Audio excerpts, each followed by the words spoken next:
Dan, Dan, Dan, Dan, Dan, Dan, Dan. Hello and welcome to the Dan, and Not Dan Sports Show.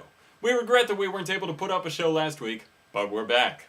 Meticulous Dan, what are your thoughts after 4 weeks of NFL action? I've got trades on the brain. I'm interested to see who else makes a move, and I have a few suggestions. We'll get to those in a bit. Drunk Dan, what's your poison today? This is a beer I picked up in a 4-pack of unique Scotch ales. An elderberry black ale.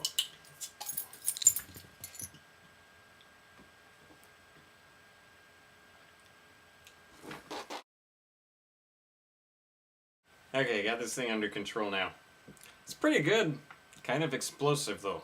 It's tempting to quote Monty Python anytime I hear the word elderberry, but this isn't the venue. I never really understood why everyone finds Monty Python so funny anyway. And that's not Dan. As always, voicing everything Dan doesn't believe. Well, Meticulous Dan, most of the teams have now played a quarter of their games. What are you excited about as the season progresses? I'm excited because everything's wide open. No NFL division has both a winless and an undefeated team. 3 divisions have neither, and 5 divisions have 2 games or fewer separating the top and bottom team. Compared to last year, where several of the playoff spots were locked by week 13, it's refreshing. Drunk Dan, do you have any overall impressions? The Miami Dolphins just fired their special teams coordinator, which I consider a keystone event in what I'm calling the year's special teams went to shambles. Kids, go out there and start kicking footballs. It's a wide open job market. Lots of kickers and punters will be out of work soon, hopefully starting with Josh Shanks for nothing Bidwell. We've had some big trades this week, with Marshawn Lynch going to Seattle and Randy Moss apparently going to Minnesota. Who made a good deal and who made a bad one? Randy Moss's return to Minnesota is huge and is exactly what Brett Favre needs to recover his season. If you'll excuse a poker analogy, the Vikings are going all in and only have 2 pair. This may help them get to the playoffs, but once again, they're not looking to the future. I think this trade was probably executed by new team president Brett Favre. Either way, it's a terrible trade for the Patriots. Just a 3rd-round pick? The Patriots don't have anyone to replace Moss. I disagree. Brandon Tate isn't as dangerous as Moss, obviously. But he can provide the deep threat, and he's been a good target for Brady so far. This is a chance for him to get more involved. As for the Seahawks-Bills trade, it's a win-win. Buffalo traded their most expendable player for future value. Seattle gets help at running back. Did they need help? The Seahawks have already acquired Leon Washington, Lendale White, and now Lynch in the past year. My guess is they also trade for Tashard Choice, Michael Bush, and sign Larry Johnson, instead of making better use of the players they already have. Other former college coaches have fallen prey to the trap of stockpiling players, which you can't do in the NFL. Hopefully for the Seahawks, Pete Carroll learns this lesson quickly. I think several teams might try to make a trade to improve their quarterbacking. But who actually has a good quarterback to trade?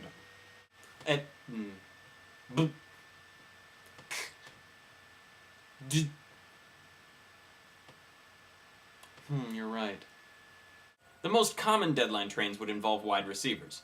Because of the unique quarterback-receiver relationship, there's plenty of legitimate talent that's just not clicking with their current passer. So teams looking for a wideout might actually find one. Okay, so who are the teams who might be looking for receivers? Buffalo, Carolina, Tennessee, Kansas City, and maybe Seattle would make a move here too. And who's available to be traded? Well, there's your problem. Several teams who have good depth have had to use it due to injuries, like the Colts. I'd say the only team with talent to spare is the Saints. The Saints' only position of immediate need, however, is linebacker, and none of the teams I mentioned have a good linebacker to spare. So if anything exciting is going to happen, it's going to have to be a 3-way. That's what she said. The Packers' Brady Papinga was pretty good before they switched to a 3-4 defense, so he's a logical kind of choice for a trade. The Packers could certainly use a running back, so here's my proposed trade. The Panthers get Devery Henderson from New Orleans. The Packers get Jonathan Stewart from Carolina, and the Saints get Brady Papinga. Draft picks get thrown in to balance the trade. Any other possibilities you're looking at? There are several teams who might engage in a my disappointment for yours kind of a trade.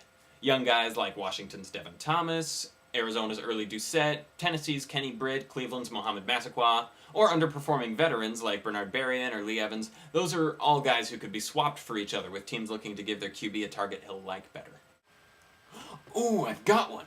Chad Pennington could be traded to a team who needs a starter because the Dolphins still have Tyler Thigpen as a backup. Alright, nice work. And who's going to trade for him? Buffalo. Dolphins wouldn't trade him in the division. Arizona? Maybe. And who do the Dolphins want from there? I don't know. This is hard. Can we do something else? What about Vincent Jackson? Who might trade for him? With his contract and suspension situation, there's not much value for another team, whereas there's still hope for the Chargers to get something for him next year. A deal's not going to get done. Well, let's move away from trade scenarios then. Drunk Dan, who gets your toast this week? Bill Belichick. It was looking like the Patriots' well of talent was drying up. His draft picks over the past few years hadn't been as great. But he put people in positions to make a difference, and all kinds of nobodies helped the Patriots beat the Dolphins Monday night. He's still the best in the business at scheming to make his players look their best. So here's to the evil genius. One thing I can say for sure. This sounds like it'll be Not Dan's overly hasty conclusion of the week. The Rams, riding a 2-game winning streak, are suddenly in the driver's seat for the NFC West crown. Sam Bradford is only going to get better. As always, we can only say, time will tell. Who's your offensive line of the week, Meticulous Dan? Chicago, who only allowed 9 first-half sacks. Kidding, obviously. The Jets and Texans had better running games, but I have to give the award this week to Jacksonville's big guys based on their opponent. The Jags ran for 5.0 yards per carry and allowed no sacks to Dwight Freeney, Robert Mathis, or anyone else on the Colts. That's impressive. Kudos to Eugene Monroe, Justin Smiley, Brad Meester, Uche Nwaneri, and Aben Britton. Drunk Dan, there have been 2 weeks of play since you dashed anyone's Super Bowl hopes by crossing them out on your board. Do you have any additions? There are 2 obvious ones because they're still winless. Detroit and San Francisco. But here comes my boldest one yet. Sorry to all my Chicago friends, but any offensive line that can allow 9 sacks in a half cannot get its team to the Super Bowl, even if it's won 3/4 of its games. Meticulous Dan, who's your standout student athlete of the week? Well, this is actually from the Boise State-Oregon State game 2 weekends ago. I was really impressed by number 94 on the Broncos, Byron Hout. He used to play defensive end, but moved to inside linebacker. He struck me as a leader. He's big and fast and would do very well in a 3-4 scheme where he'd get to blitz a lot.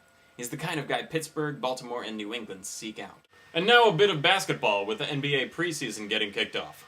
The league is expanding the guidelines on what constitutes a technical foul. Tees will be called for, and Drunk Dan wants to act these out. Players making aggressive gestures, such as air punches, anywhere on the court. Demonstrative disagreement, such as incredulously raising hands or smacking his arm to demonstrate how he was fouled. Running directly at an official to complain about a call, or excessive inquiries about a call, even in a civilized tone. Is this too much, considering 2 of these in a game results in an ejection, and in some situations, suspensions? This decision was supposedly based on fan research, that fans don't want to see players whining. I don't see anything wrong with those guidelines as stated. I agree. Players need to stop acting like punks and play the game. See, I have a big problem with that attitude. Never mind that every time someone calls basketball players punks, it comes off as racist. Well, now wait a minute. Comes off as racist. I want fiery basketball players who are emotionally caught up in the game. The problem is that they need to have hard set rules for what is and isn't a technical, instead of just trusting the ref's judgment. A display of emotion should be fine. So while Meticulous Dan is right, the rules as stated seem good. What happens when the refs start following the letter of the rules instead of common sense and throwing out players for harmless outbursts that aren't directed at the refs, but are misinterpreted? I say, let them play with all the emotion they want to, but don't take it at the refs or at each other. Wouldn't that be a simpler guideline anyway? How about nobody talk to the refs? Ever. Someone take that proposal to the league. Well, that's all the time we have on the Dan and Not Dan Sports Show. This episode was not brought to you by Droid. In the new generation of does, Droid Does is a does that does for you, doesingly. Thanks for watching. We'll see you next week.